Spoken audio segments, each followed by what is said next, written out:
edirəm.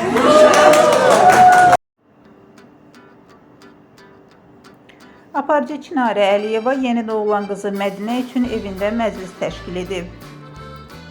Aparıcı 6 gün əvvəl dünyaya gələn qızı Mədinənin evə gəlişi münasibəti ilə yaxınlarını bir araya toplayıb. Çinarə sosial şəbəkə hesabında məclisdən görüntülər paylaşaraq bunları yazıb. Sizin xoş sözlərinizə, təbriklərinizə görə hər birinizə çox təşəkkür edirəm. Mədinəmiz evinə gəldi. Şükür, aləmi çox sevirəm. Qeyd edək ki, aparıcı Ruslan adlı bəylə ailəlidir.